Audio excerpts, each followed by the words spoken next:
I've been getting a bunch of people asking me what's my opinion on the Raven. Am I getting a Raven? Um,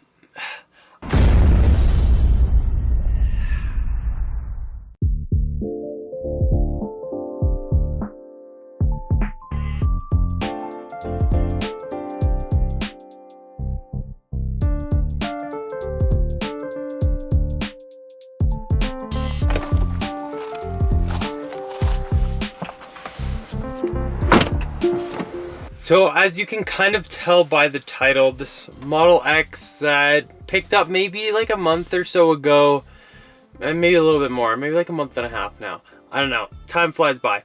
But this Model X might be for sale. We'll get to it in a few minutes, but first I kind of want to give you some backstory. So I actually have this open on my phone. This is the Tesla news post. On April 23rd, the Tesla team released a new blog post titled "The Longest Range Electric Vehicle Now Goes Even Farther." And they talked about how they've been able to accomplish so much, which we've seen time and time again, and especially with Model 3 with those new motors and everything. Obviously, extremely efficient. So the blog post goes on to say, beginning today, Model S and X now come with an all-new drivetrain design that increases each vehicle's range substantially, achieving a landmark 370 miles for Model S, 325 miles for Model X. And they are still using the same 100 kilowatt hour battery pack, travel further than ever before, charging less frequently, blah, blah, blah, blah, blah. Yeah. But that is like a gain of like 40 miles for Model S and a gain of like 30 miles for Model X. That's pretty impressive considering they didn't change anything in the battery. That's just extra range they're able to get from a new, more efficient drivetrain and motors. They also said they are introducing a brand new adaptive suspension for S and X along with a few other improvements, for the best range, acceleration, and ride comfort ever, plus a ludicrous mode upgrade for our most loyal customers. So here's what's new. Model S and X now benefit from the latest gen drive unit tech, which combines an optimized permanent magnet synchronous reluctance motor, wow that's a mouthful, silicon carbide power electronics, and improved lubrication, cooling, bearings, and gear design to achieve greater than 93% efficiency. Pairing a permanent magnet motor in the front with an induction motor in the rear enables unparalleled range and performance at all times. In addition to adding range, power and torque increases significantly across Model S and X variants, improving the 0 to 60 times for our long range and standard range models, which we've seen a few things. Elon tweeted, Tesla tweeted, it was like 2.2 seconds or something like that. Now the Roadster next gen will do like 1.9. Maybe they can make it even better with the SpaceX package, or maybe they can make it a lot better. I guess we'll have to see. But even 2.2 for Model S or 2.3 is ridiculously fast. So the new design will also include faster charging. So it says paired with the new efficient drivetrain design, Model S and X are now capable of achieving 200 kilowatt on V3 superchargers and 145 kilowatt on V2 superchargers. Together, these improvements enable our customers to recharge their miles 50% faster. Now, in the latest update I got on this Model X, it does say Supercharger Improvements. My car is now able to charge at 150 kilowatt peak rates at Tesla supercharging stations. So I would assume some of these changes maybe were already in effect, or maybe all Model S's and X's can now do the V2 supercharging increase speeds. Maybe only the new Model S's and X's will do V3 supercharging speeds. Not quite sure on that, still a little gray area. They also go on to talk about fully adaptive suspension, and they say we've also upgraded our air suspension system for Model S and X with fully adaptive dampening, giving it an ultra cushioned feel when cruising on the highway or using autopilot, and a responsive, exhilarating confidence during dynamic driving. Unlike other manufacturers, our suspension software is developed completely in-house, using a predictive model to anticipate how the dampening will need to be adjusted based on the road, speed, and other vehicle driver inputs. The system constantly adapts by sensing the road and adjusting for driver behavior, automatically softening for more pronounced road inputs and firming for aggressive driving. So I don't know if that means like maybe they're going to be using these cameras here to keep track of the road, see if there's like potholes, and maybe, I don't want to say like jump over them, but we've seen that technology in like some prototypes in the past and everything, where they can kind of like smooth out potholes. So maybe that's what they're talking about here, which if that's the case, that's pretty awesome. And they also go on to talk about constant refinement and say, to complete these changes, we've also re-engineered several other components of S and X in keeping with our philosophy of continuous improvement.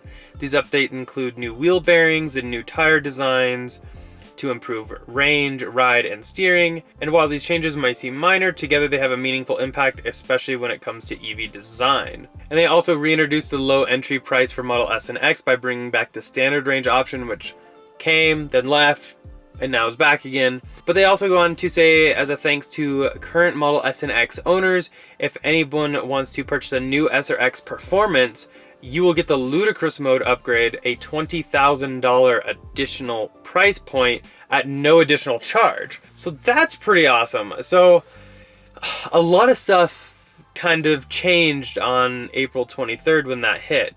And I've been going back and forth on whether or not I should upgrade. Yeah, I just bought this.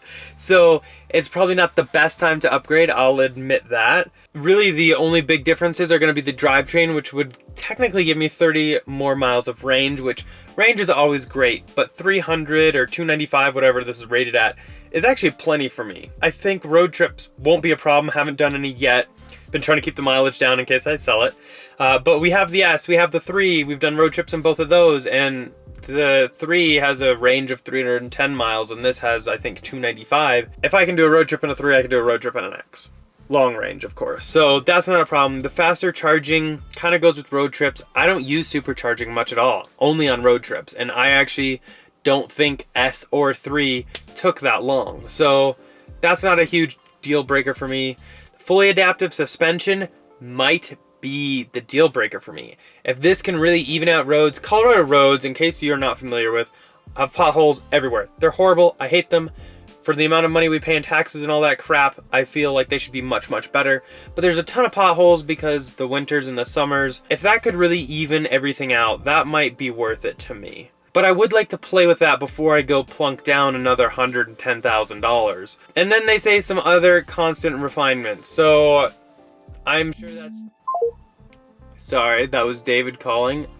Cool announcement coming soon that he was just confirming that we got. But anyway, there's just a lot of things going on, and it would be nice to see what all these other improvements are. This whole project car that Tesla was doing was actually like codenamed like Raven or something.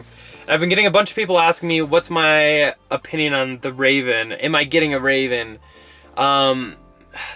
I would love to. I know Tesla's trade-in on this would be pretty ugly. I think all in this car was like 105, 108, something like that. And I've got 942 miles, owned it like a month and a half, maybe 2 months. Not very long, but I have a feeling their offer would probably be in like maybe the 70s. They're in it to make money. Completely agree. Private market would be much better. So private market, we might be able to sell it for like 90 or so, in which case it might not be that big of a deal for me to upgrade. So I don't know. I think I might try to sell this privately. So, I mean, if you're interested, email down below. It's a great car. I absolutely love it. But the improvements might be worth it, especially something I can bring to the channel again with that. So I don't know. Comment down below what you guys think. Do you think I should upgrade, get a Raven car? Or do you think I should just keep this until they have maybe an interior refresh and then maybe upgrade then? Because it would be kind of silly to upgrade owning the car for only like 2 months just to maybe upgrade it in like another year when they do like an interior refresh. That's a lot of upgrading, and when you upgrade, you will lose money.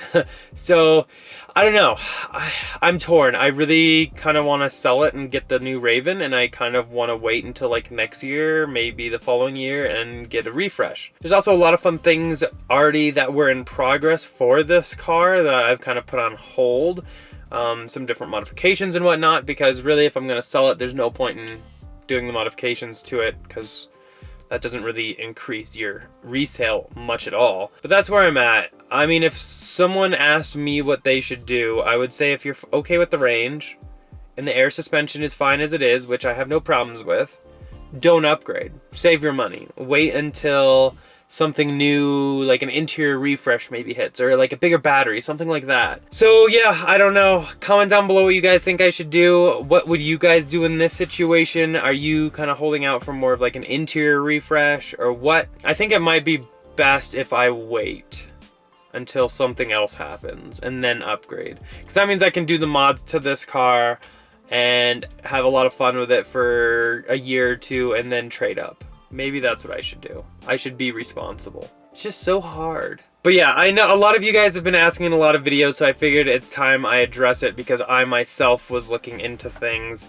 I was hoping somebody would have taken delivery and we could have seen a little bit more about the suspension, because, I mean, if it's going to be more adaptive and look out for potholes and everything, that would definitely interest me. But if it's not going to do stuff like that, I don't really see the reason for me to upgrade.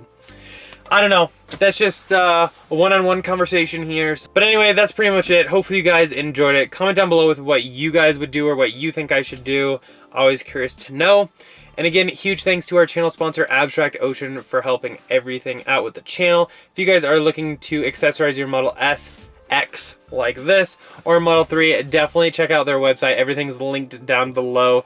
Using code Tesla Inventory, all one word, will get you 15% off your first order. As always though, thumbs up if you enjoyed it. Go and click here to subscribe, here for some other ones, and we'll see you guys in the next one. Bye.